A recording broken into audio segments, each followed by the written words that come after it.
네, 오늘 우리 빌립보서 말씀을 가지고 함께 말씀을 나눠보려고 합니다.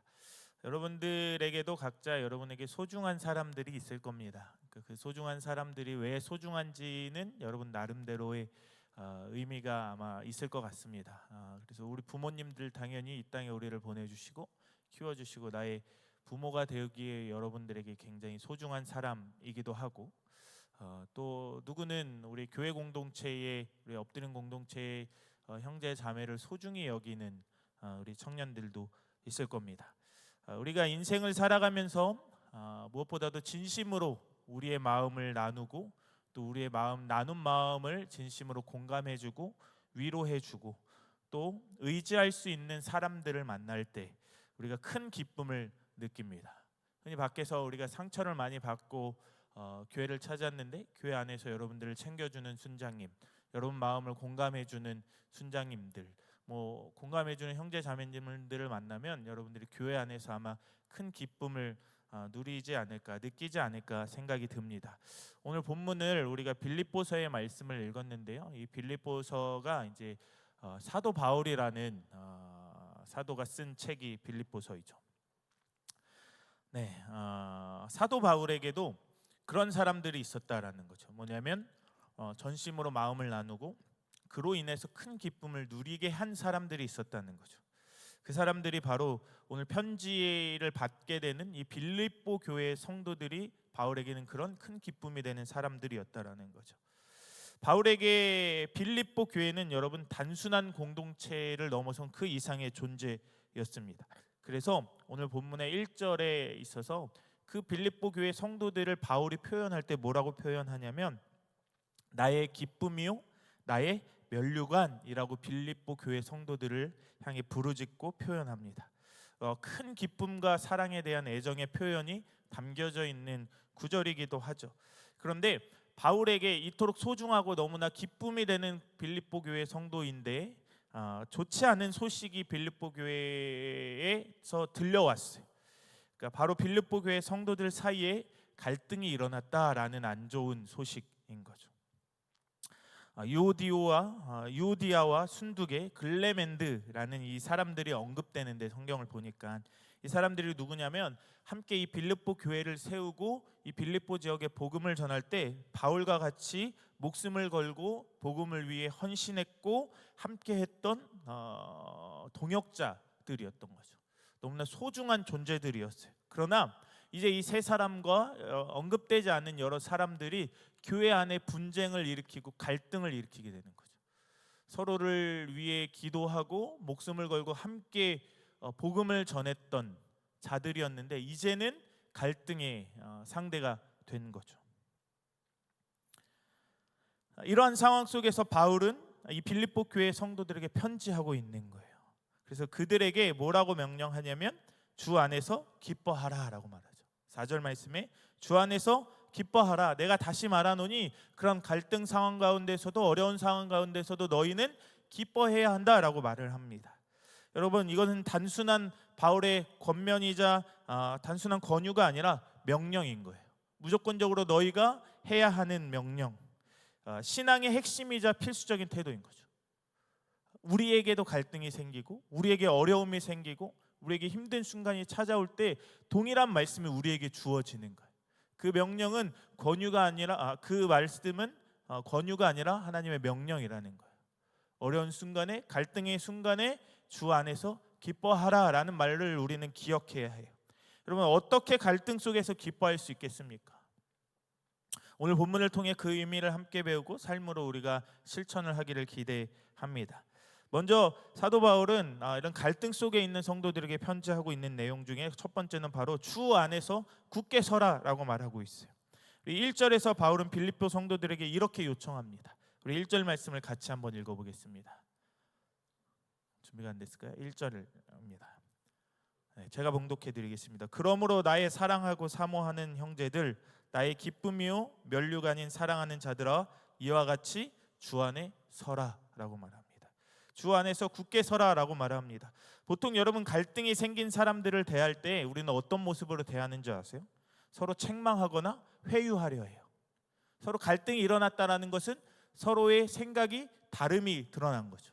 그때에 서로의 다름을 인정하거나 받아들이는 게 아니라 보통 이 갈등에서 어떤 해결 방법을 취하냐면 저 사람을 설득하려고 해요.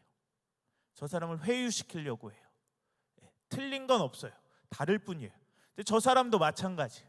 나의 생각을 바꾸려고 하고 나의 뜻을 돌이키려고 하고. 그럼 서로 갈등의 문제가 절대로 해결될 수 없는 거예요. 그러나 바울은 그들을 꾸짖지 않고 이렇게 권면해요. 주님 안에서 굳게 서라. 주 안에 서라 라고 말합니다. 그는 갈등의 본질을 바라볼 때 바울이 빌립보 교회 안에서 갈등이 일어났을 때 그 갈등의 본질이 사람에게 있다고 보지 않았어요. 갈등의 어떤 문제의 그런 이유에 있다고 보지 않은 거죠. 어떤 원인에 있다고 본 게 아니에요. 그는 갈등이 일어났을 때 사람의 문제가 아니라 바로 주님 안에서 두 사람이나 갈등의 원인이 된 갈등을 일으킨 사람들의 바로 주님 안에서 굳게 서지 못한 데에 본질이 있다고 본 거예요. 주님 안에서 굳게 섰다면, 성경 말씀 아래에 이 교회 성도들이 굳게 서 있다면 절대로 이런 갈등들이 교회 안에서 일어날 수 없다라는 거죠. 왜요? 하나님이 새 계명을 주노니 서로 사랑하라. 내가 다시 너에게 말하노니 서로 사랑하라. 내 이웃을 내 몸과 같이 사랑하라 라고 말씀하지 않았습니까? 오른뺨을 맞으면 왼뺨도 내밀어라 라고 말씀도 하지 않습니까?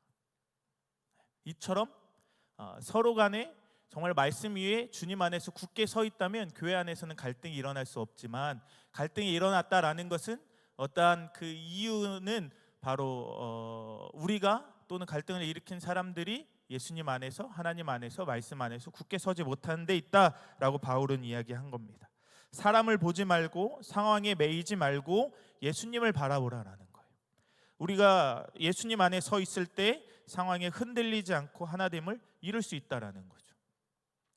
2절에서 그러므로 갈등이 일어난 사람들에게 유오디아와 순두계에게 바울이 권면하는 거예요. 우리 2절 말씀 같이 읽어보겠습니다. 2절입니다. 시작. 내가 유오디아를 권하고 순두계를 권하노니 주 안에서 같은 마음을 품으라. 아멘. 바울은 이들에게 같은 마음을 품으래요. 곧 같은 마음이 뭐예요? 서로 갈등이 된 그 요소를 봉합하고 통일해라고 말하는 게 아니에요. 너희 안에 마음을 품을 때 곧 예수 그리스도의 마음을 품으라라는 거죠. 예수 그리스도라는 같은 마음을 품어라라고 권합니다. 예수님의 마음은 어떻습니까? 주님의 마음은 십자가에서 모든 것을 내려놓고 우리와 하나님을 화해시키기 위해 자신을 내어준 마음이에요. 우리가 말씀처럼 주님 안에 설 때 그분의 마음을 품고 서로를 용서하며 서로를 화해할 수 있게 되는 거죠. 바울이 이 편지를 쓸 때 당시가 어디 있었냐면 여러분, 감옥에 있었어요. 열심히 빌립보 교회를 세우고 복음을 전하다 로마로 가게 되었고 감옥에 있을 때입니다. 이런 상황이라면 믿었던 사람들의 존재가 위로와 힘이 되었을 거예요. 감옥에 있을 때 빌립보 교회의 성도들이 열심히 서로를 섬기고 화해의 모습, 용서의 모습을 보이고 있었다면 바울에게 굉장히 큰 힘이 되었을 겁니다.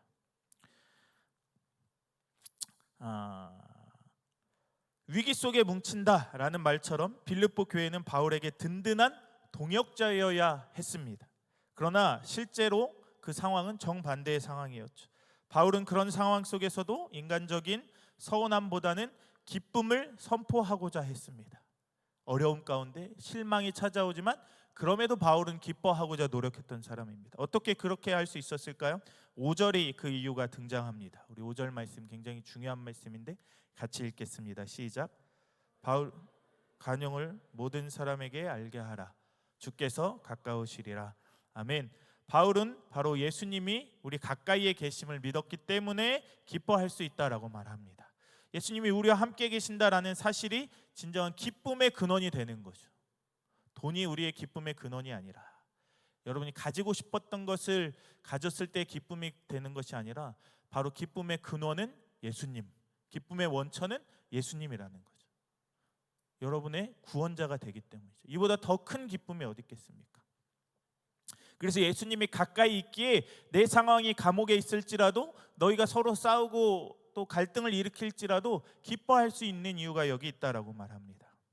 그렇게 바울은 염려와 고난 가운데서도 기쁨을 빼앗기지 않았습니다.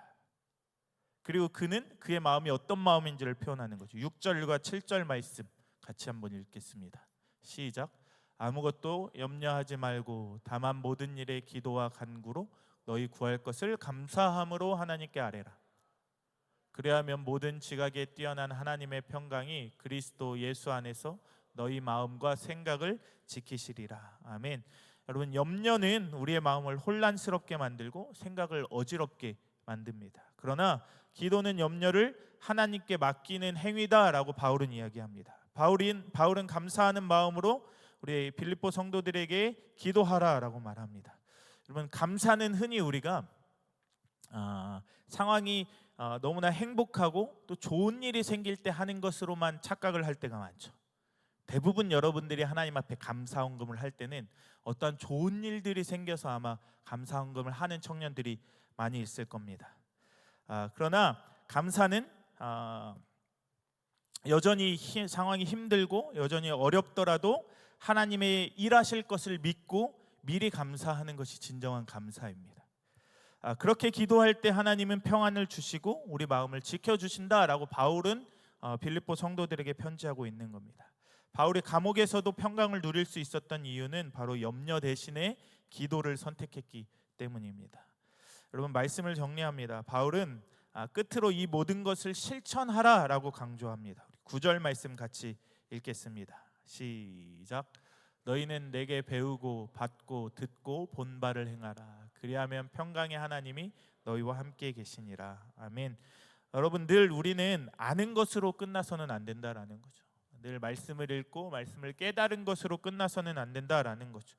이 배운 말씀은 반드시 삶으로 이어져야만 합니다. 삶으로 이어지지 않으면 여러분들이 들은 말씀과 여러분들이 신앙생활 하는 것이 모두가 헛된 행위일 뿐입니다.